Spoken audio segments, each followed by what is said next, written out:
Iran के विदेश मंत्री ने ऐसी वार्निंग जारी की है जिसने इजराइल में हड़कंप मचा दिया है।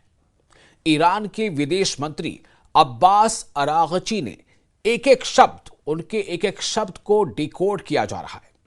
तेल अवीव से लेकर वॉशिंगटन डीसी तक ईरान की धमकी को समझने की कोशिश कर रहे हैं, क्योंकि अब्बास अरागची ने अब युद्ध नहीं बल्कि महायुद्ध की चेतावनी दे दी है।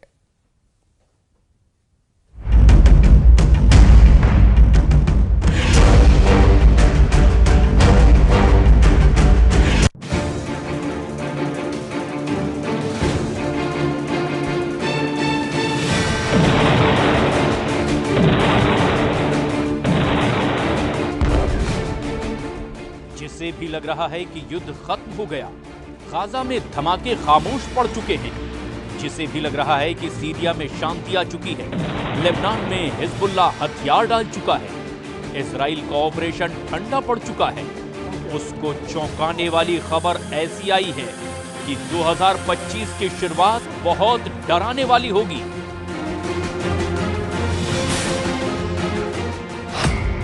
दो 2022 के युद्ध, 2023 की जंग और 2024 के युद्ध से बढ़कर इस साल अब महायुद्ध का पहला सिग्नल मिल चुका है।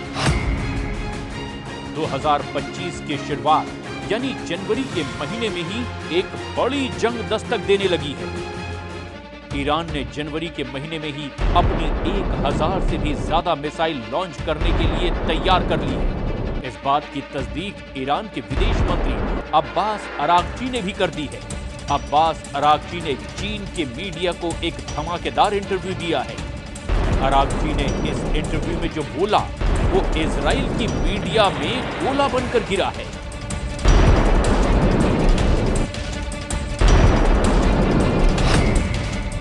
इसीलिए इसे अरागची का अंगार कहा जा रहा है।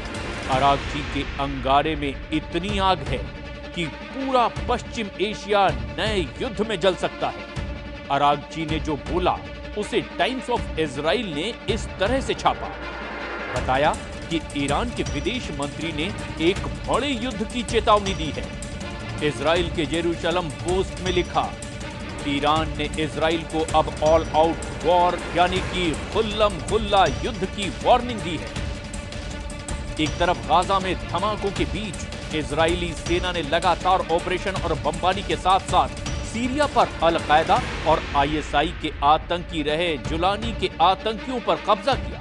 इन दोनों तस्वीरों ने ईरान के अंदर बहुत बेचैनी पैदा कर दी है। गाजा में इजराइल नॉन स्टॉप हमले कर रहा है, वहीं सीरिया में जुलानी का गैंग चप्पे चप्पे पर कब्जा कर चुका है।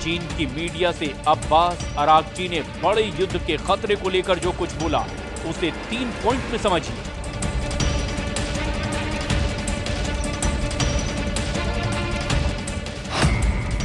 अरागची ने कहा कि ईरान भविष्य में इजराइल के किसी भी हमले के लिए तैयार है। अरागची ने कहा कि उम्मीद है कि इजराइल गलत कदम नहीं उठाएगा। अरागची ने कहा कि इजराइल ने हमला किया तो महायुद्ध होने की 100% गारंटी है।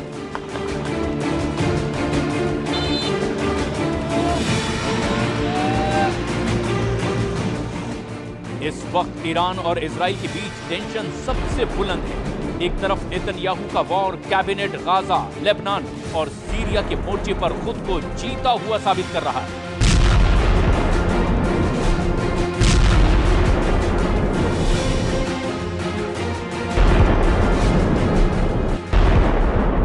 तो वहीं दूसरी तरफ ईरान के सर्वोच्च नेता अली खामनेई ने सीरिया में इजराइल और आतंकी ग्रुप हयात तहरीर अल शाम के सरगना जुलानी को सबक सिखाने वाले मिशन पर अपनी मुहर लगा दी है।